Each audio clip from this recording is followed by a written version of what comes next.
अस्सलाम वालेकुम my YouTube family. उम्मीद है आप सब खैरियत से होंगे। तो व्यूवर्स, आज मैं आपके लिए चॉकलेट सिरप की रेसिपी लेकर आई हूँ। बहुत ही सिंपल है।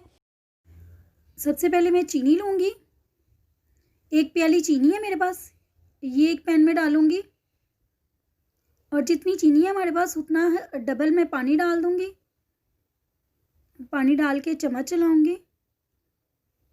चीनी को मेल्ट करना है, चम्मच को चलाते जाना है और आपने मेरी वीडियो को एंड तक देखना है ताकि कोई भी स्टेप आपसे मिस ना हो। ये बहुत ही जल्दी बनने वाली रेसिपी है, इसलिए आपने इसको गौर से देखना है। चीनी मेल्ट होना शुरू हो गई है।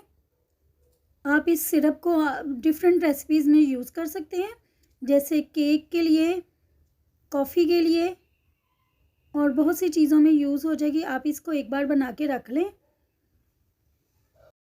चीनी मेल्ट हो गई है, इसको 5 मिनट के लिए पकने देंगे ताकि ये शीरा बन जाए एक गाढ़ा सा। फिर साथ ही इसमें मैं कोको पाउडर डालूंगी। शीरा हमारा गाढ़ा सा तैयार हो गया है। अब इसमें कोको पाउडर डालूंगी 2 चम्मच और डाल के चलाऊंगी अच्छी तरह से। चम्मच आपने मुसलसल चलाते रहना है ताकि कोई भी इसमें लम्स ना बने। बस थोड़ी देर इसको पकाएंगे तो हमारा शीरा गाढ़ा हो जाएगा। कलर देखें, इसका चेंज होना शुरू हो गया है।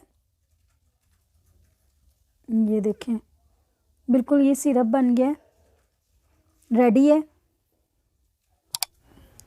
ये सिरप हमारा थिक फॉर्म में आ गया है। बस ये तैयार तकरीबन हो गया है। अब आप इसको देखें, चेक करें। ये देखें ज़रा, मैं आपको चेक करवाती हूँ। ये देखें सिरप बन गया, तार भी इसमें बन गई है। ये रेडी है। अब फ्लेम को मैं ऑफ़ कर दूंगी। किसी बॉल में निकाल के अब इसको ठंडा कर लूँगी। कैसा ज़बरदस्त हमारा चॉकलेट सिरप रेडी है। अगर इसको बाज़ार से खरीदती तो इतना महंगा मिलता। मैंने इसको बहुत ही कम बजट में घर में तैयार कर लिया। फ्रेंड्स, अगर आप मेरे चैनल पर नए हैं तो मेरे चैनल कुक विद दीबा को सब्सक्राइब करें और बेल नोटिफिकेशन को ऑन कर लें और मेरी सारी वीडियोस देखें। तो कैसी लगी आपको मेरी ये वीडियो? अगर पसंद आई हो तो लाइक और शेयर करें। मिलते हैं नेक्स्ट वीडियो में, तब तक अल्लाह हाफिज़।